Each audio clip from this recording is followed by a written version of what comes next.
ओम विश्वानि देव शवितुः धुरतानि पराशुव यद्भद्रमथन्नयाशु सर्वमंगलमंगल्ये शिवे सर्वार्थसाधिके शरण्ये त्र्यंबके गौरी नारायणी नमोस्तुते। वरदानां हरतसंघानां वृषाणां छन्दसामपि मंगलानां च गरदारो वन्दे वाणी विनायको। अतुलितबलधाममहिम शैलावदेहं धनुजवनकृशानुं ज्ञानिनामग्रगण्यं सकलगुणनिधानं वानराणामधीशं रघुपतिप्रियभक्तमवातजातं नमामि। यस्यांके च विभाति बहुधरसुता देवापगामस्तके भाले बालविधुर्गले च गरलं यस्योरशिव्यालराट् सोऽयं भूतविभूषणः सुरवरः सर्वाधिपः सर्वदा सर्वः सर्वगतः शिवः शशिनिभः श्रीशङ्करः पातु माम्। शान्ताकारं भुजगशयनं पद्मनाभं सुरेशं विश्वाधारं गगनसदृशं मेघवर्णं शुभांगं लक्ष्मीकान्तं कमलनयनं योगविद्यानगम्यं वन्दे विष्णुं भवभयहरं सर्वलोकैकनाथं। श्रीराम जय जय राम, श्रीराम जय जय राम। राम राम कहि जे जमुहाई तिन्हि न पाप पुंज समुहाई। राम सकल नामन ते अधिका हो नाथ यग खग गण बधिका। उमा दारु जोशित की नाई सबहि नचावत राम गोसाई। श्री राम जय जय राम, श्री राम जय जय राम। सत्संग प्रेमी धर्म प्राण सज्जनों, आज स्वतंत्रता दिवस भी है। एक संवैधानिक स्वतंत्रता मिली हुई है, सांस्कृतिक और धार्मिक स्वतंत्रता नहीं हुई मिली है। अभी पूर्ण रूप से हम स्वतंत्र नहीं हैं, लेकिन एक आंशिक स्वतंत्रता मिली है, संवैधानिक स्वतंत्रता मिली है। उसकी आप सभी लोगों को बधाई।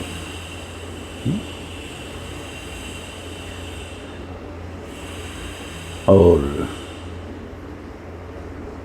ये हमारा राष्ट्रीय पर्व है और कल जन्माष्टमी है, और हमारा धार्मिक पर्व है। सांस्कृतिक पर्व भी है, धार्मिक पर्व भी है। भगवान श्री कृष्ण के अवतार की तिथि है, तो हम थोड़ा बहुत भगवान कृष्ण के अवतार पर ही विचार करेंगे।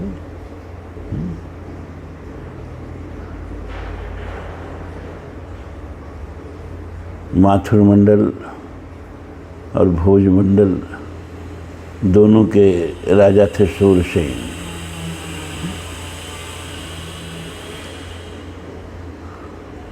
उनके पुत्र का नाम था वसुदेव। उनका विवाह तय होता है कंस की बहन देवकी से, और जब विदाई होती है विवाह के बाद, तो अपने बहन के सम्मान में कंस क्या करता है कि सारथी को रथ पर से उतार के खुद सारथी बन के बैठ जाता है। और जब रथ लेके चलता है तो आकाशवाणी होती है कि अरे कंस, जितने स्नेह से, सम्मान से, प्रेम से इस बहन को विदा कर रहा है ना, इसी का 8वां पुत्र जो है तुम्हारा काल होगा, तुम्हारा वध करेगा। अब इतना सुनते ही तो कंस रथ पर से कूद जाता है और तलवार खींच करके और देवकी का केस पकड़ करके रथ पर से खींच के मारने को तैयार हो जाता है। वसुदेव जी पास ही थे, उन्होंने तुरंत हाथ जोड़ करके और कंस की प्रशंसा करने लगे, कंस को बनाने लगे, अरे भैया इस बेचारी का क्या दोष है बताइए। अरे अगर दोष है तो इसके बच्चे का है ना, तो अब इसको बख्श दीजिए, छोड़ दीजिए इसको। अभी देखिए इसके हाथ की मेहंदी भी नहीं सूखी है, अभी विवाह का कोई चिन्ह भी नहीं उतरा है, और अभी इसको आप मार देंगे, आपके लिए शोभा नहीं दे रहा है। आप जैसा शूरवीर स्त्री पर हाथ क्यों उठाएगा।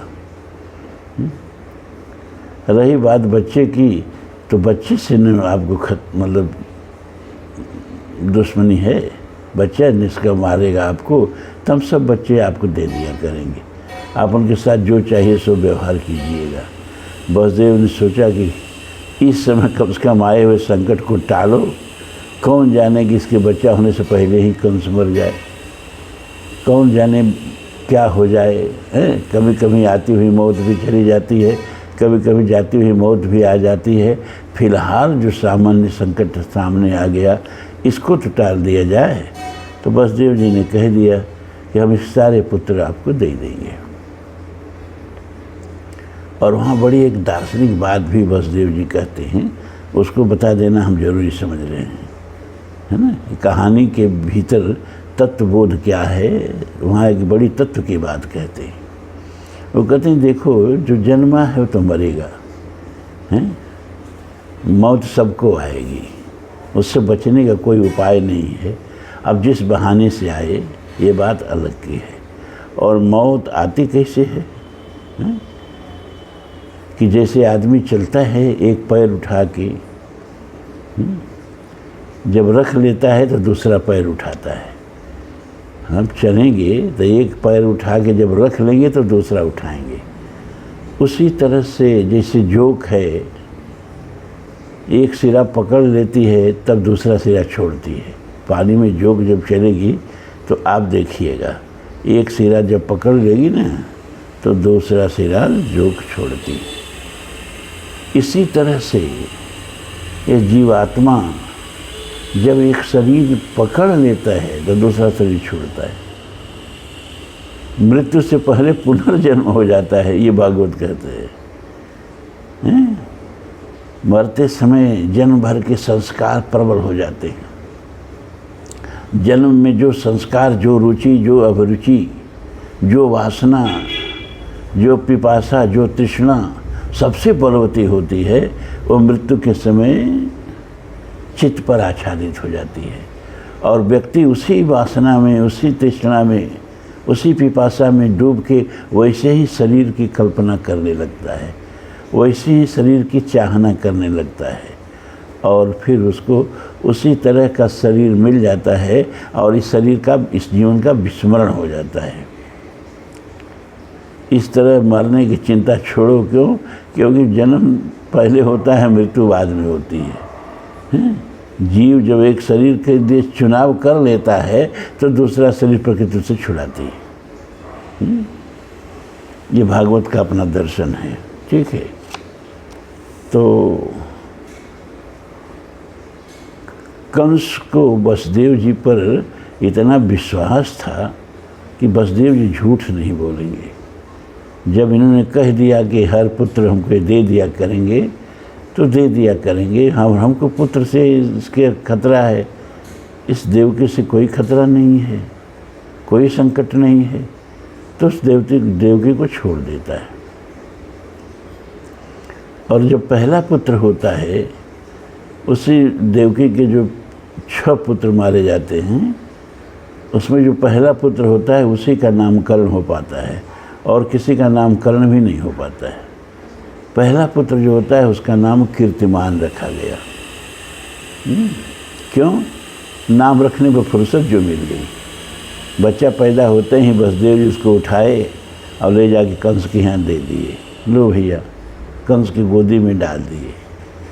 कंस ने देखा वो भोला भाला सुकुमार अबोध बच्चा, उसके मन में दया आ गई। उसने कहा ले जाइए, हमको 8वें से खतरा है, इस बच्चे को हम नहीं मारेंगे, हमको बस 8वां बच्चा दे देना। तो बसदेव जी उस बच्चे को लेके चले आए। तो उस बच्चे का नामकरण किया गया कीर्तिमान। लेकिन देवताओं ने सोचा, अरे इसके अंदर दया आ गई, ये तो क्षणिक दया है, हैं?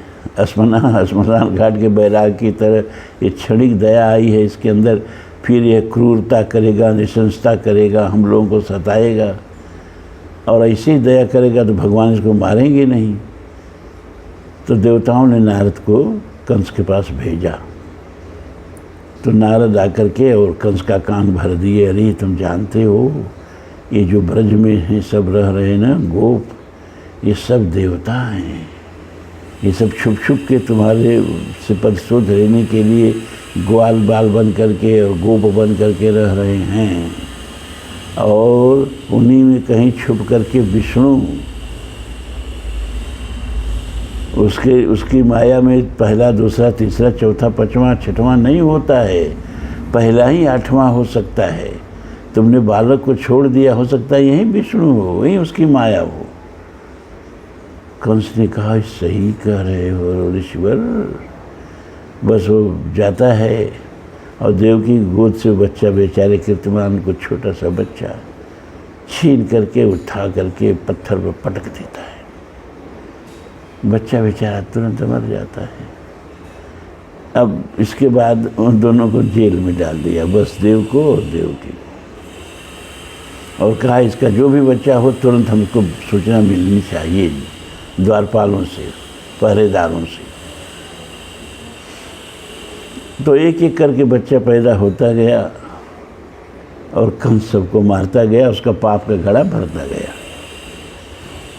7वां बच्चा जब आया शेषनाग के रूप में देवकी के गर्भ में, तो भगवान ने कहा कि भाई इनके ये तो लीला के हमारे सहचर हैं, इनसे बहुत काम लेना है। तो अपनी योग माया से उन्होंने कहा कि एक काम करो कि देवकी के गर्भ से इस बच्चे को ले जाके और बसदेव जी की एक पत्नी जो है नंद बाबा के यहाँ रहती हैं रोहिणी, उनके गर्भ में डाल दो। तो योग माया जो है भगवान की आज्ञा का पालन करते हुए उस गर्भ को संकर्षित करके देवकी के गर्भ से 7वें गर्भ को संकर्षित करके ले जाके रोहिणी के गर्भ में डाल देती हैं। अब संकर्षित होने के कारण उस बालक को संकर्षण कहा गया। वहीं बलराम जी पैदा होते हैं, बलवान होने के कारण उनको बलभद्र कहा गया, और रमणीय होने के कारण उनका नाम राम रखा गया, तो बलराम नाम हो गया उनका। इधर शोर मच गया कि अरे देवकी बेचारी का तो 7वां गर्भ ऐसे ही स्खलित हो गया।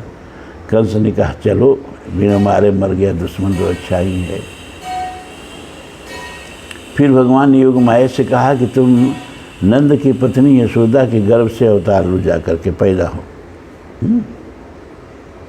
मेरे लीला में सहचर बनो, और फिर तुम्हारा जीवन बहुत वहाँ क्षणिक होगा, लेकिन लोक में तुम्हारा यश बहुत विस्तृत होगा। लोग तुम्हें दुर्गा, भद्रकाली, विजया, वैष्णवी, कुमुदा, चांडिका, कृष्णा, माधवी,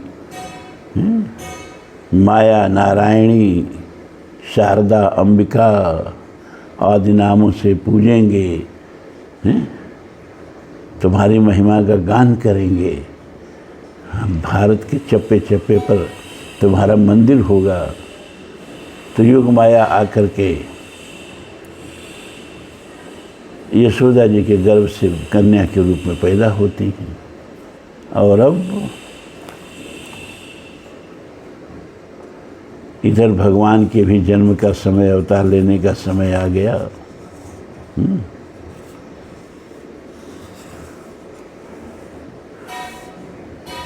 मानस में तुलसीदास जी ने कृष्णायन भी लिखा है, रामायण के में कृष्णायन घुसा दिया। वो लिखते हैं बालकांड में, नाम वंदना में, कि जनमन मंजु कंज मधुकर से, जीह जसोमत हर हर धर से। क्षमा करें, जीह जसोमत हर हल धर से। जनमन मंजु कंज मधुकर से, अजीह जसोमति हर हल धर से। हे भगवान, जनमन मंजु कंज, लोगों का अंतःकरण जो है वह कमल की तरह हो जाए, मकरंद से पराग से परिपूर्ण कमल की तरह हो जाए, भक्ति के पराग से भक्ति रस से परिपूर्ण हो जाए लोगों का हृदय, और आप जो है भ्रमर हो जाओ।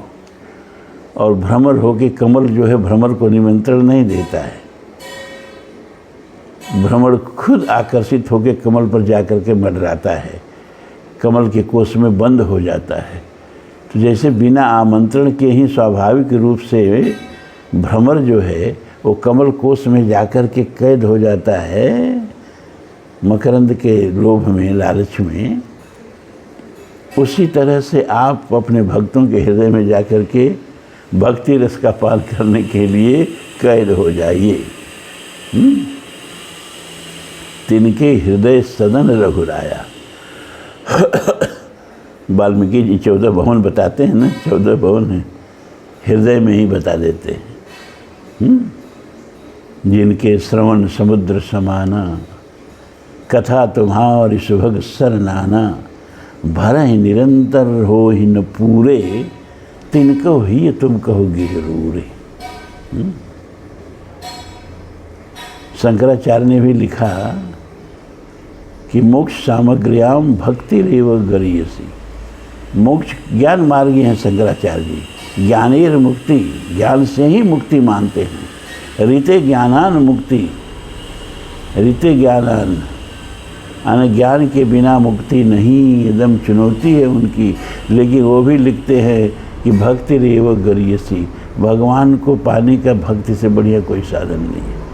सवाल है कि जो अरूप है, रूप रेख गुण जात जुगुत बिन, निरालंब मन चक्र धावई, आ सब विध अगम विचारे, ताते सूर सगुन लीला पद गावे।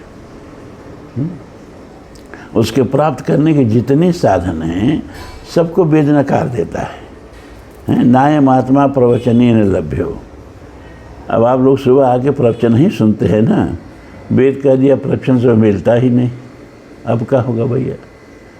नायम आत्मा प्रवचनीय लभ्यो न मेधया। और चलिए बहुत शास्त्र, बहुत पुराण, बहुत वेद छो शास्त्र के ज्ञाता हो, उससे परमात्मा नहीं मिलता है। न बहुना श्रुते न, घूम घूम के सब जगह सत्संग सुनने से भी नहीं मिलता है। तो कैसे मिलता है? सब साधन तो नकार दिया है आपने, हैं? न रोधेत माम योगो, भगवान कहते हैं योग सांख्य कर्मकांड ये सब मुझको नहीं पकड़ पाते हैं। यथा रोधेत माम योगो सर्वसंगा पहो, यथा रोधेत माम सत्संगो सर्वसंगा पहो ही माम। जितना ही जल्दी कि मुझे सत्संग पकड़ लेता है। अब तो सत्संग में प्रवचन ही सुनोगे ना, अब प्रवचन को नकार भी दिया और कह रहे हैं कि सत्संग से ही हम पकड़ में भी आते हैं। क्यों? क्योंकि हम उस रास्ते में हैं जिस रास्ते में भगवान मिलते हैं। चलते रहो, चलते रहो, चलते रहो। चलने से नहीं मिलेंगे, क्योंकि वो सब जगह हैं और कहीं नहीं हैं। तो जो सब जगह है और कहीं नहीं है वो चलने से नहीं मिलेंगे, जब वो चाहेंगे तो मिलेंगे। यमवेश विड़ते, जिसका वर्ण करने अब इसको हम मिलेंगे, उसी को मिलते हैं। तो भगवान ने कहा तुलसी से तो बहुत भाई चालाक बन रहा है, लोग मुझ पर आकर के मंडराते हैं। पद राजीव वरण नहीं जाही, अब मुनिमन मधु पर लुबुध जिन माही। मेरे चरण कमल हैं और मुनियों के मन भ्रमर की तरह उसमें लुभायित रहते हैं। अब तुम हमको भौरा बना दे रहे हो, अब हम जाके सबके हृदय में मंडराएं। कहाँ भगवान, वो जो मुनि लोग थे उस सतयुग के थे, वो त्रेता के थे, वो द्वापर के थे, और हम कलयुग के हैं। और कलयुग के जीवों के लिए रामचरितमानस लिख रहे हैं। और कलयुग के जीव जो है ना, वो आपकी तरफ नहीं जाएंगे, वो विषय वासना की तरफ ही बेचारे जाएंगे। उनका कल्याण कैसे होगा? उनका कल्याण आपको करना होगा। वो अपना कल्याण अपने करने वाले नहीं हैं, वो तो आत्महंता होंगे। वो तो विषय भोग में ही उनको बड़ी रुचि होगी, आपके भक्ति में तो रुचि ही नहीं होगी। तो प्रभु उनका कल्याण तो आपको ही करना होगा, आपको ही कृपा करनी होगी। फिर अच्छा भाई चलो ठीक है, लेकिन तुम रामायण लिख रहे हो तो तुमको लिखना चाहिए कि मेरी जिह्वा कौशल्या की तरह हो जाए। और आपका दोनों नाम जो है रा और म नाम के दोनों अक्षर जो हैं वो राम और लक्ष्मण हो जाएं। और जैसे कौशल्या की गोद में राम और लक्ष्मण खेला करते थे, ऐसे ही तुम्हारे जिह्वा के ऊपर राम और रा और म हमेशा खेलते रहे। हमेशा तुम्हारे जिह्वा से राम शब्द निकलता रहे। हमेशा तुम्हारे जिह्वा की गोदी में रा और म राम और लक्ष्मण बन के बैठा रहे। लेकिन तुम उल्टा ही लिख रहे हो। जी है जो सुमति हर हर से जीवा को यशोदा बना दे रहे हो, और रा और म इन दोनों अक्षरों को कृष्ण और बलराम बना दे रहे हो। ये रामायण में कृष्णायन क्यों लिख रहे हो? तुलसी ने कहा भगवान राम को प्रकट करने के लिए चैत्र मास चाहिए। चैत का मास जो होता है न बहुत अधिक गर्मी होती है और न बहुत अधिक ठंडक होती है। बसंत का महीना होता है। मध्य दिवस अति शीत न घामा, पावन काल लोक विश्रामा। और भगवान का प्रकट होने के लिए ज्ञान का पराकाष्ठा होनी चाहिए। सूर्य ज्ञान का प्रतीक है, और अपनी सबसे अधिक ऊंचाई पर जब है तो भगवान का प्रकट होता है मध्य दिवस।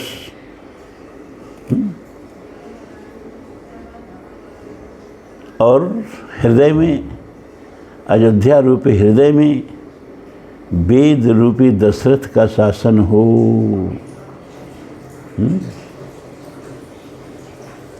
और उनकी तीनों रानियां जो हैं, ज्ञान, कर्म और उपासना, ये तीनों पूरी तरह से प्रकट हों, तब जाकर के भगवान का आविर्भाव होता है। ज्ञान शक्ति च कौशल्या, सुमित्रा उपासनात्मिका, क्रिया शक्ति च कैकेयी, वेदो दशरथो नृप। जब हृदय अयोध्या हो,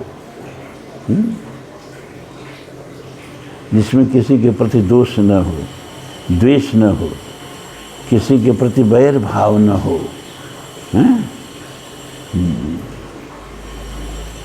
उमा जे राम चरणरत विगत काम मद कोह, निज प्रभुमय देख जगत कैसन करें विरोध।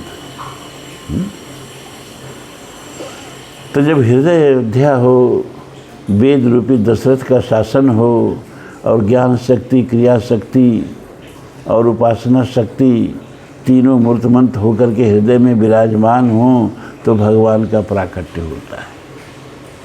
लेकिन अपना हृदय तो प्रभु मथुरा है, और दशरथ जी की जगह पापी कंस का, दुरात्मा कंस का शासन चल रहा है इसमें।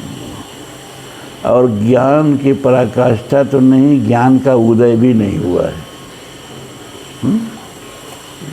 अर्धरात्रि, वो अभी 12 महीने में सबसे काला भादो का महीना कृष्ण पक्ष, और कृष्ण पक्ष में सबसे काली रात अष्टमी की रात।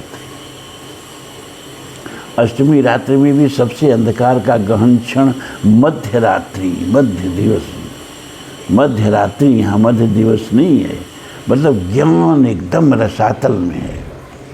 हृदय मथुरा है, कंस का शासन है। ऐसे में भी प्रभु आप कृपा करके प्रकट होते हो। इसीलिए हमने कहा कि कृष्ण बन के प्रभु प्रकट होइए, राम बन के प्रकट होने की कोई संभावना अपने पास नहीं है। तो भगवान के प्राकट्य का समय होता है। कितना सुंदर व्यास जी लिखते हैं, अथ सर्वगुणोपेतः कालः परम शोभन। अथ सर्वगुणोपेतः कालः परम शोभन, अर्हे वाजन जन्म रक्ष शांत रक्ष गृह तारकम।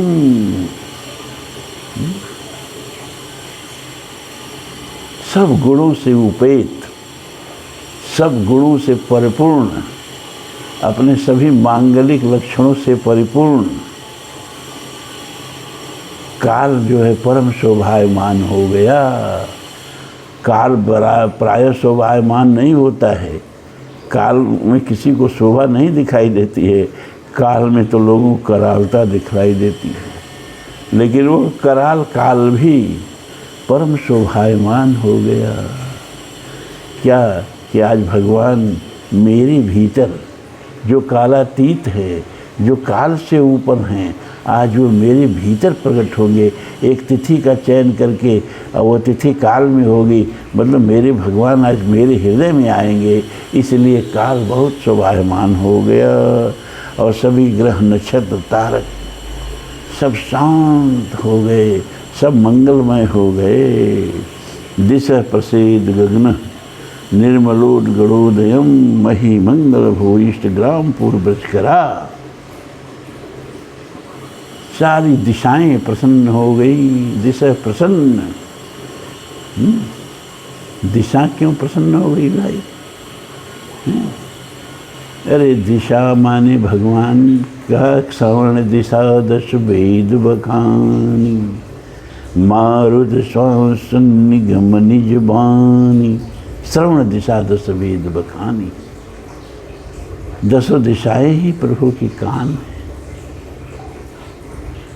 सर्वतः पाणिपादो तत् सर्वतः अक्षि शिरोमुख, सर्वतः सुतमल लोके सर्वमावृत्य तिष्ठति। और दिशाओं के अपने देवता होते हैं, और वो सारे देवता जो हैं वो कंस के डर से डरे हुए हैं, कंस के डर से संतप्त हैं, सबको कैद कर रखा है। तो दिशाएं इसलिए प्रसन्न हो गई कि अब भगवान अवतार लेंगे और हम लोगों के पतियों को कंस के कैद से, कंस के आतंक से, कंस के भय से मुक्त करेंगे। दिशाएं प्रसन्न हो गई। निर्मलोद गणोदयम, और जितने भी तारागण हैं सब निर्मल हो गए, क्योंकि निर्मल मन सो जन्म ही पावा, अमोह कपट छल छिद्र न भावा। तो भगवान को प्राप्त करने के लिए निर्मलता बहुत जरूरी है। वेद कहता है नायम ना वीरतो दुश्चरितात ना शांतो न समाहित, अशांत मनसो वापी प्रज्ञानेन मापनियात। देखो ये वेद, ये मुंडकोपनिषद का है। नायम ना वीरतो दुश्चरितात, जो दुश्चरित्र हैं परमात्मा उनको नहीं मिलेगा, नोट कर लो। जो अशांत हैं, अशांत मन वाले को परमात्मा कभी नहीं मिल सकता। और जो समाहित चित्त नहीं है, बहुशाखा हनंताशी बुद्धयो अव्यवसायी नाम, जो मल्टी डाइवर्टेड हैं, इसे बांध लें, इसे साध लें, सब संसार को पकड़ लें। लग जीवन संबत पंचदशा, कल्पांतर नाश गुमान ऐसा। रहना है 2-4 दिन, लेकिन इतना बटोर लें, इतना बटोर लें जिससे लगता है यहाँ जाना ही नहीं है। समाहित चित्त उसको कहते हैं जो उसका एक, जो एकदम जिसके जीवन का उद्देश्य निश्चित हो गया है कि यह जीवन जो है आत्मबोध के लिए है, यह जीवन है परमात्मा से योग के लिए है, यह जीवन जो है परलोक सुधारने के लिए है, यह जीवन भोग का जीवन नहीं है, यह गर्भ का जीवन है। इस गर्भ से परलोक का लाख वर्ष का जीवन निकलने वाला है, और जो अगले परलोक सुधारने के लिए जीवन जीता है उसको समाहित चित्त कहते हैं। तो परमात्मा को प्राप्त करने के लिए निर्मल होना जरूरी है। वही मंगल भूइष्ठ ग्रामपुर ब्रज करा।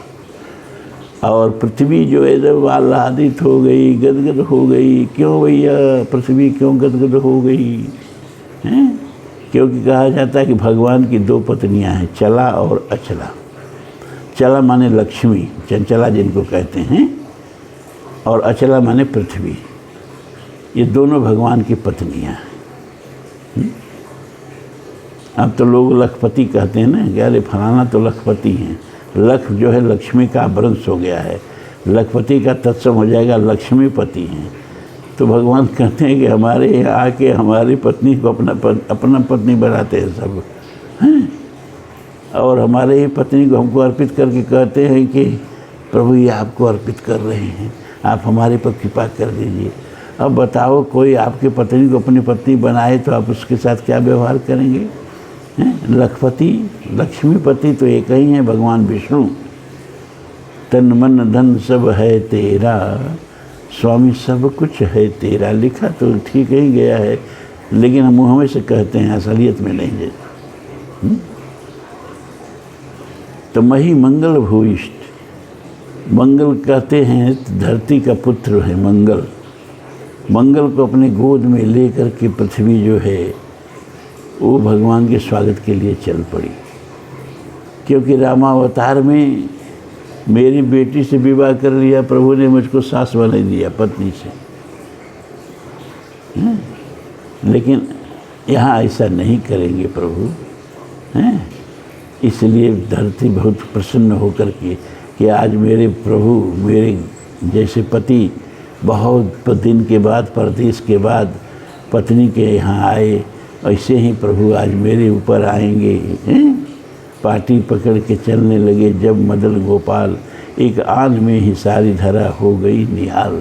भगवान का चरण स्पर्श करने का मुझे अवसर मिलेगा। पृथ्वी बहुत मंगलमय हो गई और ग्रामपुर ब्रज सब सुशोभित हो गए। पृथ्वी पर रहने वाले नगर, पुर माने नगर, पृथ्वी पर रहने वाले गांव, और ब्रज माने चलती फिरती हीरो की बस्तियाँ। ये जो नंद उन्द थे ये लोग ब्रजवासी थे। ब्रज कहते हैं चलती फिरती, जैसे कि आजकल हम लोग छोटे बच्चे थे तो देखते थे गांव-गांव नटवार सब घूमते थे और लगा करके बड़ा टेंटमेंट, और गांव में घूम घूम के आल्हा गाते थे, और फिर यहाँ से उस गांव में, वहाँ से उस गांव में, वहाँ से उस गांव में। इस तरह के रहने वाले को ब्रज कहते हैं, माने चलती फिरती बस्ती है ना। देखो गोकुल में जब नहीं हुआ तो वृंदावन चले आए है ना। ये लोग घूमती फिरती बस्ती वाले लोग थे, अहीर थे। नद्य प्रसन्न सलीला हृदय जलरुश्रिय, सारी नदियों में निर्मल जल बहने लगा। तुलसी जब राम जी का जन्म होता है प्रभु का, तो लिखते हैं कि नदियों में सर्वहि सकल सरितामृत धारा, अमृत की धारा बहने लगी। तो किसी ने कहा तुलसीदास जी, व्यास जी तो नदियों में निर्मल जल बहाए और आप जो है अमृत की धारा बहा दिए। तुलसीदास जी ने कहा भैया जब भगवान का जन्म हुआ, भाद्र मास था, उस समय नदियाँ प्रदोष व्रत में होती हैं, नदियाँ गदली होती हैं, गंदा पानी बहता है, बाढ़ का पानी बहता है, मटमैला पानी बहता है? तो अपनी प्रसन्नता व्यक्त करने के लिए नदियों का जल निर्मल हो गया, उनकी प्रसन्नता व्यक्त हो गई। अब मेरी भगवान तो चैत्र में आए, उस समय जल स्वयं निर्मल होकर बहता है नदियों में, तो अब नदियाँ अपनी प्रसन्नता कैसे व्यक्त करें? इसलिए वो अमृत धारा बहने लगा नदियों में, समय सकल अमृत धारा, सरितामृत धारा। तो नद्य प्रसन्न सलीला हृदय जलरुश्रिय, और जितने हृद थे, तालाब वगैरह थे, सब में रात को ही कमल खिल गए। जबकि रात को कमल मुरझा जाते हैं, सूर्य के प्रकाश में खिलते हैं, रात में ही कमल खिल गए। क्यों? क्योंकि भगवान जो हैं हृदयों को कालिया नागों के प्रदूषण से मुक्त करेंगे। तो अपना हृदय खोल करके हर जो है ये भगवान के स्वागत करने लगे।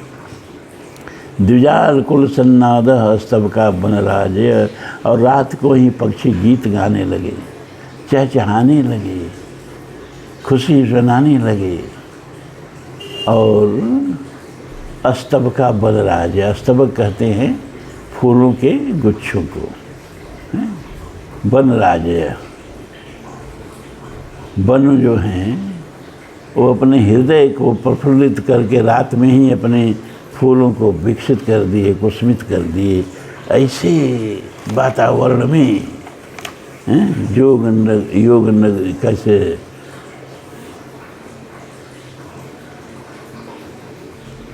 सब नक्षत्र सब अनुकूल हो गए। भगवान के जन्म का समय आ गया। मनः शासन प्रसन्नान, सबके मन प्रसन्न हो गए, क्योंकि निर्मल मन जन सो मोहि पावा, साधु नाम सुरद्रुहाम। और सारे देवता और सारे साधु सबके मन निर्मल हो गए, सबके मन प्रसन्न हो गए। जाय माने अजनी तस्मिन नेद्र दुंदवयो दिवी, और देवताओं की दुंदुभियाँ अपने आप बजने लगी।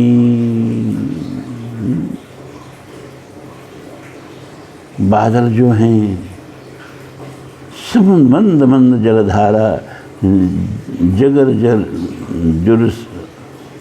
जुरन सागरम। बादल जो हैं सागर के पास जाके मंद मंद गर्जना करने लगे। काहे गर्जना करने लगे? क्यों कहते थे कि आपके हृदय में परमात्मा रहते हैं, जरा मेरे को दर्शन तो करा दो। तो आप एक मुट्ठी जल दे करके हम लोगों को भगा देते थे, जाओ अभी परोपकार करके आओ। ऐसे ही भगवान का दर्शन नहीं होता है। अब तो भगवान आ रहे हैं, अब आपकी कोई सहयोग की अनुग्रह की हम लोगों को ज़रूरत नहीं है। अब तो जह जह जाहि देव रघुराया, अतः तह मेघ करहि नभ छाया। अब तो जहाँ जहाँ भगवान जाएंगे हम लोग छाया करेंगे, उनका दर्शन करेंगे। और भगवान हम ही लोगों के रंग को लेके अवतरित हो रहे हैं। नील सरोरुह नील मणि, नील नीरधर श्याम, अरे वाह रही छवि शोभा, निरखी कोटि कोटि सतकाम। नील नीरधर, जल से भरे हुए नीले बादल की तरह जिनके शरीर की आभा है। जब बच्चों के साथ छिपा छुपी खेलते थे वो कन्हैया, तो जब ग्वाल बाल छिप जाते थे तो इस झाड़ी उस झाड़ी उस झाड़ी, कांटा लग जाता था उनके शरीर में, लहूलुहान हो जाता, शरीर जल्दी खोज ही नहीं पाते थे, इससे सब ग्वाल बाल सब छुप जाते थे। और जब इनके छुपने की बारी होती थी तो जब जाते थे सब झाड़ी में से पकड़ के निकाल बाहर कर देते थे। कृष्ण भगवान कहे नहीं नहीं, तुम सब तो बेईमानी कर रहे हो, आँख में से ठीक से बंद नहीं कर रहे हो, उंगलियों के झांझर में से देख रहे हो तुम लोग हम कहाँ छिप रहे हैं, इतना जल्दी कैसे पकड़ लेते हो जी? तो बालकों ने कहा अरे कन्हैया, तुमको क्या पता है तुम्हारी विशेषता? बिन बादल बिन वर्षा नाच उठे बनमोर, अरे समझ पर तया दिस कहूँ नंदति नंद किशोर।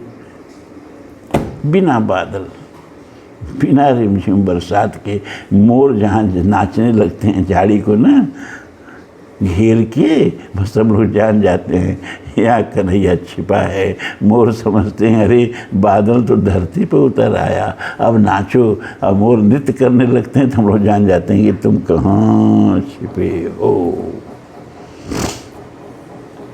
समुद्र के पास जाके बादल गर्जना करने लगे। मध्य रात्रि, भगवान मध्य दिवस हैं, सूरज मास दिवस कर दिवस भा, मरम न जाने को, अरथ समीत रवि थाकेऊ, निशा कवन विधि हो। सूरज खड़ा रह गए, अयोध्या से गए ही नहीं 1 महीना, उत्सव ही देखते रह गए। अब चंद्रमा छाती पीट रहे हैं, अरे हम भगवान का दर्शन कैसे करें। रात्रि विलाप कर रही है, अरे सूरज तुम जा कहीं नहीं रहे हो भैया, तुम सारी मर्यादा क्यों भूल गए, हम भगवान का दर्शन कैसे करें। रोते हुए चंद्रमा को भगवान ने देखा, कहा घबराओ मत, इस समय सूर्य वंश में अवतार लिए हैं तो सूरज की चल रही है ना, कृष्णावतार चंद्रवंश में होगा तब तुम्हारी चलेगी, सूरज का कहीं अता पता नहीं रहेगा। और अष्टमी को मध्य रात्रि में जब तुम आकाश में रहोगे, उदित हो रहे होगे, उस समय मैं अवतार लूँगा। कहा प्रभु इस जन्म में मैं अपने नाम के आगे तुमको रख ले रहा हूँ, रामचंद्र मेरा नाम होगा, तुम्हारे नाम को आत्मसात कर ले रहा हूँ। कहा प्रभु फिर भी हम आपका दर्शन करना चाहते हैं। तो तुलसीदास जी कहते हैं कि नृपगृह कलश सोहिंदू दारा, भगवान ने कहा कि हमारे माँ पिता के घर के ऊपर जो कलश बना हुआ है, चंद्रमा उसमें बना हुआ है, उसी में आके बैठ जाओ। तो रात्रि कहेगी हम लोग कहाँ जाएं, संध्या कही हम लोग कहाँ जाएं, तो उड़ही अबीर मन हो अरुणारी। इतना गुलाल, इतना अबीर उड़ा कि संध्या समय की अरुणिमा उसमें छिप गई। तो जो मणियाँ लगी हुई हैं महाराज के महलों में, तारे आकर के उसमें छिप गए, सूरज भी रहे और रात्रि भी अपने साथ संहार के साथ उतर आई। लेकिन यहाँ तो भगवान चंद्रवंश में अवतार लेते हैं, इसलिए मध्य रात्रि में अष्टमी की जब चंद्रमा का उदय हो रहा है, इधर भगवान चंद्र का धरती पर अवतरण हो रहा है। भगवान ने कहा भाई वसुदेव जी की कई पत्नियों का इसमें चर्चा है भागवत में, नाम दो ही का आया है ना, रोहिणी का और देवकी का, और उनकी और पत्नियां इसमें दिया है संक्षेप में, जगह जगह छुप के रह रही थी। भगवान ने कहा भाई दो प्रमुख पत्नियां इनकी पटरानियां हैं, देवकी और रोहिणी।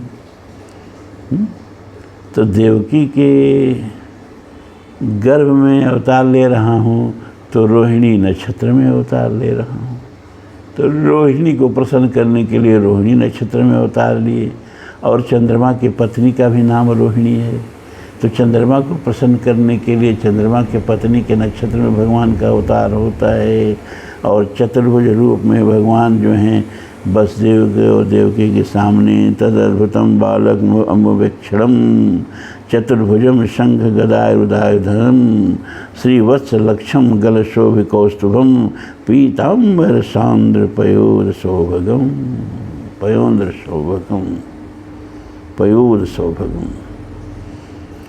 तम अद्भुतम बालक अम्बुजक्षणम, एक अद्भुत बालक चतुर्भुज रूप धारण किए, भय प्रकट कृपाला दीन दयाला कौशल्या। तो यहाँ देवकी और यशोदा हितकारी चार भुजा रूप में सामने सुंदर संग चक्र गदा पद्म धारण किए हुए, और हृदय में वत्स मतलब भृगु महाराज के चरणों के चिन्ह को लिए हुए, गले में कौस्तुभ मणि धारण किए हुए, पीताम्बर को धारण किए हुए, और जल भरे बादल की तरह नीलाभ शरीर में भगवान वसुदेव जी के सामने प्रकट होते हैं।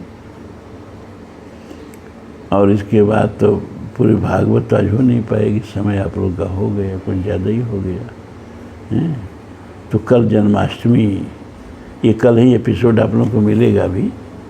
तो प्रेम से भगवान का कहीं डोल भी लोग रखते हैं, अगर कहीं रखा जाए तो जो ज़्यादा अच्छा है, वहाँ जाके प्रसाद वगैरह ग्रहण करिएगा, प्रभु भगवान का जन्मोत्सव मनाइएगा। अब आज इतना ही। ओम पूर्णमदः पूर्णमिदं पूर्णात् पूर्णमुदच्यते पूर्णस्य पूर्णमादाय पूर्णमेवावशिष्यते। सर्वे भवन्तु सुखिनः, सर्वे सन्तु निरामयाः, सर्वे भद्राणि पश्यन्तु मा कश्चित् दुःखभाग् भवेत्। असतो मा सद्गमय तमसो मा ज्योतिर्गमय मृत्योर्मामृतं गमय। ओम शांति शांति शांति। धर्म की जय हो, अधर्म का नाश हो, प्राणियों में सद्भावना हो, विश्व का कल्याण हो। ओम हर हर महादेव।